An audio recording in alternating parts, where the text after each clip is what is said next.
Hey everybody, today is Friday, April 17th. I'm going to bring you CrossFit Omnia's workout of the day.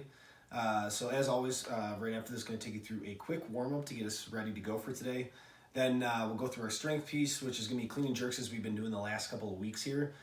Today we're just going to be shortening down the rep scheme, and we're going to increase the duration of when we're having these. So we're going to start off with 8 rounds of every 20 seconds doing one clean and jerk, take a 3-minute rest, and then we're going to go into another 6 rounds every 30 seconds of one more clean and jerk each time. After that, we'll finish up with our WOD for today. As the theme's been on Friday, been working on some sort of endurance training. And today we're going to start with some endurance intervals, starting with a little bit longer duration and going down to a shorter duration with rest in between. That can be done as a run, bike, or row for today's workout.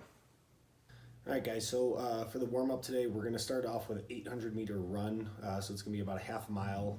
Otherwise, you can bike or row for us today, too, depending on what you're doing for the WOD. We're going to start off with a little bit of warm-up for the lower body, and then we'll move our way to the upper body before we finish with some stretching for today.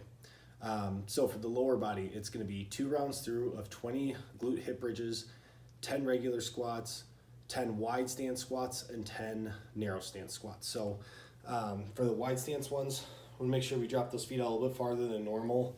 You're not going to be able to go full depth on these every time, but you should feel a nice stretch in the inner groin. For the narrow stance squats, we want to go as narrow as possible. So if you can get the feet completely together, try to keep the knees together as well too. Go down as low as you can with keeping your feet together before you stand back up. So it's going to be 20 glute hip bridges, 10 regular squats, 10 narrow squats, and 10 wide squats. We're going to do that 2 rounds through. After that, then we're going to go to the upper body, which is also going to be 2 rounds through. We're going to have 20 plank up downs. So just going to start down in our plank position, come up and down and back and forth. Make sure you alternate which way each time on that. You're going to do 10 scap push-ups. We're going to do 10 pike push-ups and then 10 regular push-ups. It's going to be 2 rounds through on that. Then after that, lastly, we'll finish up with a little bit of stretching. So we're going to go with a squat tri-press stretch.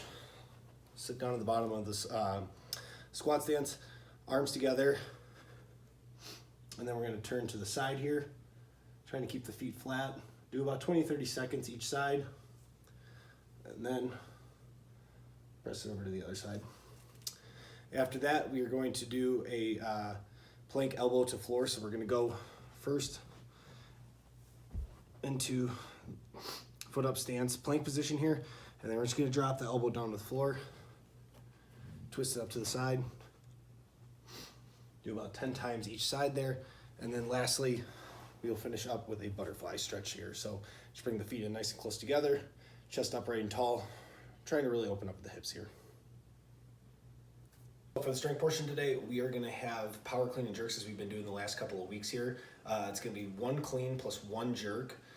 For the movement today, we're going to do this in 2 separate sets too. So the first time through, it's going to be every 20 seconds, 1 clean and jerk for 8 reps total. So from a clock timing perspective, you're going to need about 2 minutes and 40 seconds on the clock to get all 8 reps in. You're going to take a 3-minute rest after that, and then we're going to do 6 rounds every 30 seconds of 1 clean and 1 jerk. So you're going to need about 3 minutes total for that on the clock. Each of these should be done at about 75%. So we've been working through a couple different percentages last couple of weeks.